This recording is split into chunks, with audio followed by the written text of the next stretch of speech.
Hello again. I hope you allow me a very short video still on partnership taxation, just some small repetition cases, well, more or less just to get rid of them, and then we are going to turn to another topic later. So let's talk about first example case. Partner P shall be partner of the P&S OHG, so of a general partnership, has inherited a building from his father, and after 20 years of being a partner, P decides to make a rent contract with his OHG and to let the building to them as office rooms. Now, the rent payments from the OHD to the partner P, how are they treated? The answer is simple. They are not income from lease and rent for P. They are part of the business income, so of the income from business. That is paragraph 15, subparagraph or section 1, number 2. And so although the OHG has to book that as a business expense in the commercial balance sheet and profit and loss statement, for tax purposes it must not be recognized as a business expense, so you have to reverse that by recognition of a business revenue with the same amount in the Sonderbilanz profit and loss statement for partner P. Okay, so plain and simple answer, rent payments are income from business for partner P. Which status has the building now after the contract began? Well, it's simple again. Property which serves to generate business income is automatically business property, so this house is now business property. That means if it will be sold after years and years and decades, it will be taxable under all circumstances.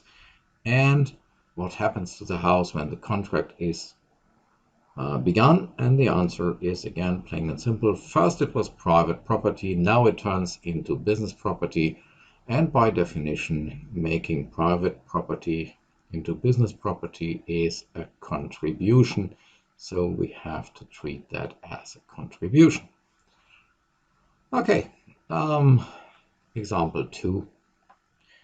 The ABC OHG has rented an office building from partner A, and they pay regular rent payments.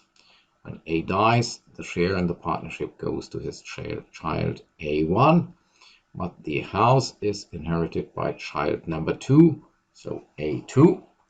And so A2 is not a partner. What does that mean?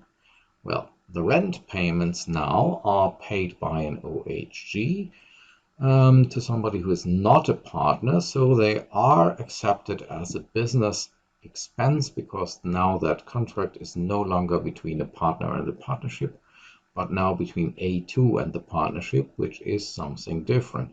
Now it completely counts for tax purposes. What does it mean for the status of the house? Well, first, the house was rented from partner A, then the rent payments were business revenue or were business income, so the house was business property.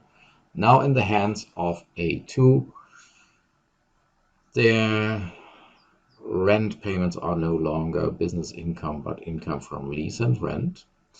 Income which generates lease and rent income is nothing else than private property, so the status of the house has changed from business property to private property, so that was a withdrawal.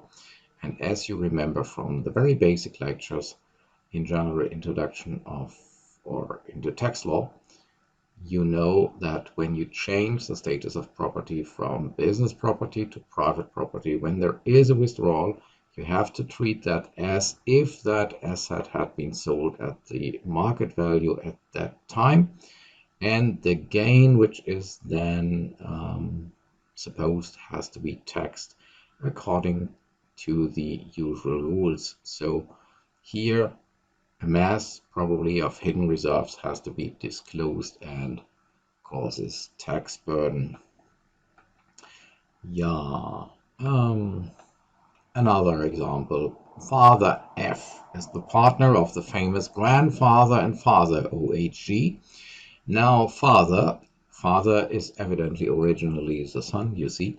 Now father F is going to pass on his share in the partnership to the next generation, one of his own sons. His idea is, however, to pass on the share in the partnership, but as he does not trust his selected son and successor, that's son number 12, um, as he does not really trust this son, says, well, let's just give an initial chance to the young generation, but well, does not give them the chance to ruin everything, so I keep my office building to myself, which I let to the partnership. That is where I am going to live from during my old age. What does that mean? Well, first, the office building is owned by partner F and led to the partnership. So the rent payments from the partnership to F are business income for F. The building is business property. Now, after that shift in the ownership structure, F is no longer a partner. So the office building is rented by the OHG and the payments go to a person who is no longer a partner. So it's a regular rent contract with an outsider now. So the rent income is income from lease and rent. The property underlying that contract is automatically private property. So again, we had a change of status from business property to private property. So the office building has been withdrawn at the moment when father ceased to be a partner, but kept that Sonderbilanz property for himself.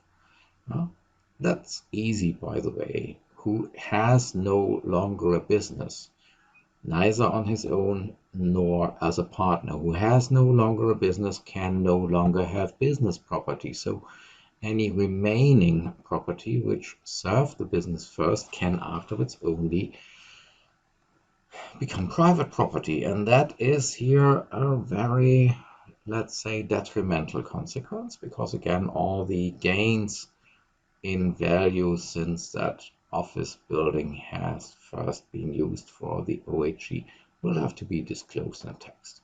So not a very good idea. A tax advisor should have hindered such behavior.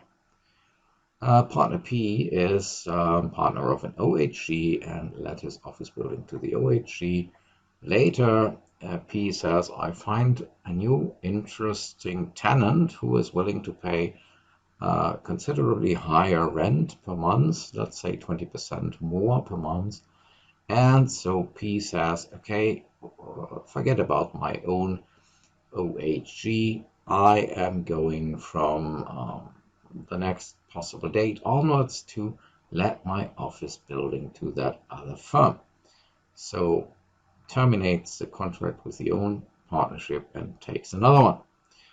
Okay, what's the consequence? The consequence is naturally before the office building was let by a partner to the own partnership, so that was business property of the partnership because it was owned, it served the partnership and was owned by one of the partners at least alone, so it was business property. Afterwards, it is a building which is let to a tenant. It does not serve the business of the owner anymore. So now it has become private property and the income is income from lease and rent.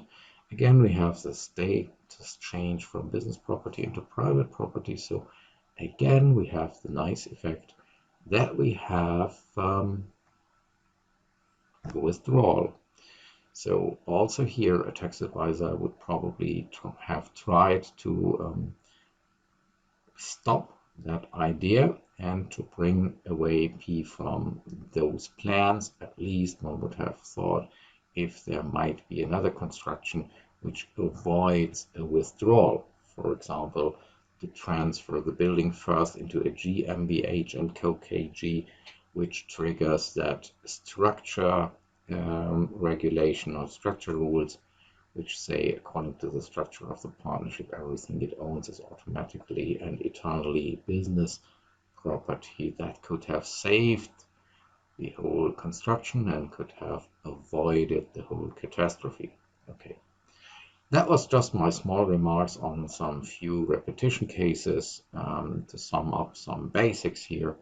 And next video brings next things. Till then, goodbye and have a good rest of the day.